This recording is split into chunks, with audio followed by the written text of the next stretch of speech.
समुद्र की लहरों के ऊपर उठता हुआ बहुत बड़ा हवा का एक तूफान जो पूरे शहर को तहस नहस कर सकता है, पूरे समुद्र के आसपास के एरिया को क्षतिग्रस्त कर सकता है, शहर के शहर बर्बाद कर सकता है। मैं उसकी बात करने आया हूं।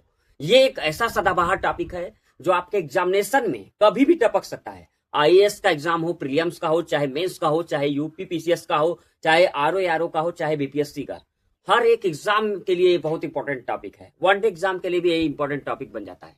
ये एक ऐसा सदाबहार टॉपिक है जो कभी भी टपक सकता है। जी हाँ, मैं बात कर रहा हूं चक्रवात की, कि ये जो तूफान उठता है समुद्र में, चक्रवात का, जो बहुत बड़ा हवा का जो तूफान उठता है, मैं उस तूफान की बात करने आया हूं, उस चक्रवात की बात करने आया हूं। आज आपको एकदम आसान भाषा में एकदम समझाएंगे, आम जनता की भाषा में एकदम समझाएंगे कि ये चक्रवात आखिर में होता क्या है। देखिए, समुद्र का जो पानी होता है, समुद्र की लहरों के ऊपर जो उठती हुई गर्म हवाएं जब ऊपर उठने लगती हैं और आसपास की जो हवाएं होती हैं वो तेजी से उस जगह को भरने के लिए दौड़ने लगती हैं और गोल गोल चक्कर के रूप में घूमने लगती हैं और देखते देखते ये विशाल रूप में आकार ले लेती हैं। ये विशाल घुमावदार रूप का आकार ले लेती हैं, विशाल तूफान के रूप में फैलने लगती हैं। उसी को हम जो है चक्रवात बोलते हैं। उसी गोल गोल घुमावदार जो हवाएं होती हैं, तेज जो जगह भरती हैं, जो बहुत तेजी से घूमती हैं गोल चक्कर के रूप में, उसी को हम बोलते हैं चक्रवात।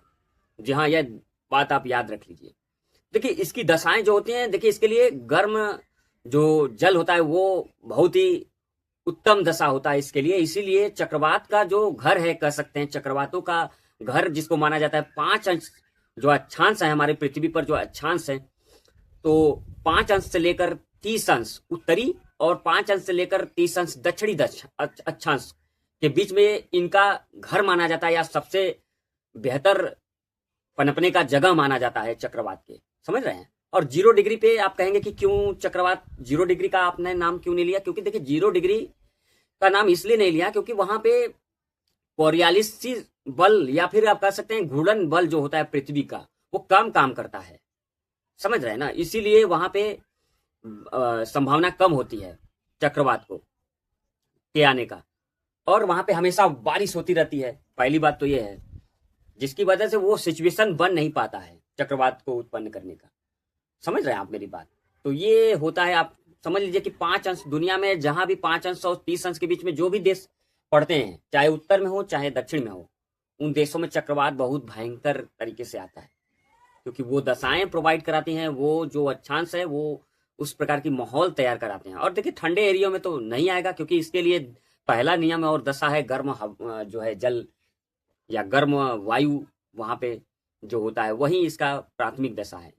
और देखिए, दुनिया में जो इसके नापने के लिए जो यंत्र होते हैं, ऐसा नहीं कि किसी एक यंत्र से जो है चक्रवात को मापा जाता है। देखो, लोग बैरोमीटर का नाम लेते हैं, लेकिन देखिए, ये किसी एक यंत्र पे डिपेंडेंट नहीं है कि चक्रवात को आप नाप सकते हैं। लगभग सेम चक्रवात के लिए सेम यंत्र का इस्तेमाल लगभग करते हैं। उनका नाम अलग अलग उन देश में हो सकता है, लेकिन चक्रवात के को नापने के लिए जो यंत्र होते हैं वो 3-4 कई सारे यंत्र होते हैं। जैसे बैरोमीटर से क्या नापा जाता है? पारे के तल की अचानक अगर बैरोमीटर में गिरावट होती है तो वो तूफान आने का सूचक होता है, तो बैरोमीटर से ये नाप लेते हैं। एनीमोमीटर से हवा का रफ्तार नापते हैं, कितनी तेज चल रही है हवा की। समझ रहे हैं ना? और मौसम उपग्रह का भी इस्तेमाल करते हैं निगरानी करने के लिए। इसके अलावा डॉपलर मौसम रडार का भी इस्तेमाल करते हैं, जिससे कि हवा की गति और दिशा और वर्षा की मात्रा का भी पता लगाते हैं। किससे? डॉपलर मौसम रडार के द्वारा। तो ये सारे यंत्र जो है पूरे दुनिया में चक्रवात को मापने के लिए इस्तेमाल उपयोग में लाए जाते हैं।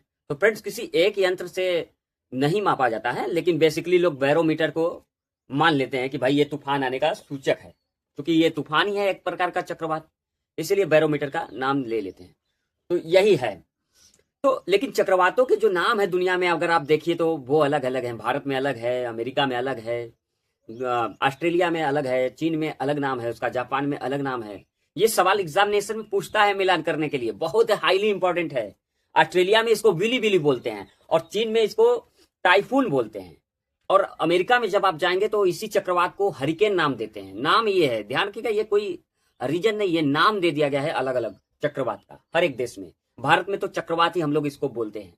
समझ रहे हैं ना। उसके बाद जब आप जापान में जाते हैं तो इसको टाइफू बोलते हैं, टैफू भी बोलते हैं। जब आप फिलीपींस में जानते हैं तो इसको बागियो बोलते हैं, बेंगुओ भी बोलते हैं, ध्यान रखिएगा। और हरिकेन तो अमेरिका में बोलते ही हैं, आप जान गए। तो ये सब मिलान करने के लिए आपके एग्जामिनेशन में पूछ देता है। इसलिए फ्रेंड्स, मैंने कहा आपको इस जानकारी, चक्रवात क्या होता है आम जनता की भाषा में मैंने कहा आपको बताते हैं। हवा का बहुत बड़ा घूमता हुआ विशाल जो है तूफान है एक तरीके से, जो समुद्र में उत्पन्न होता है, जिससे शहर के शहर बर्बाद हो जाते हैं, समझ रहे हैं ना।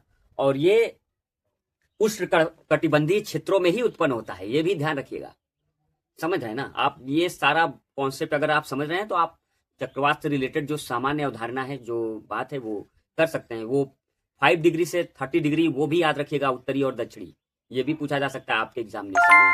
0 डिग्री जो प्रभाव होता है, घूर्णन का प्रभाव होता है, बहुत कम होता है। कोरियालिसिस बल भी बोलते हैं उसको, उसका प्रभाव बहुत कम होता है, इसलिए वहाँ चक्रवात 0 डिग्री पे बहुत कम चांसेज होते हैं। नहीं मात्र का ही समझ लीजिए, नहीं बनता है लगभग, ये समझिए आप।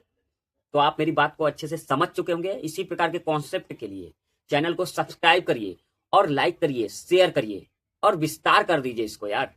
और भी ऐसे ही अलग अलग टॉपिक पे मैं जानकारी लेता आऊँगा आपको, और आपको एकदम सामान्य भाषा में चीज़ों को समझाऊंगा। बहुत बहुत धन्यवाद इसके लिए। आपको चैनल को सब्सक्राइब करिए, धन्यवाद।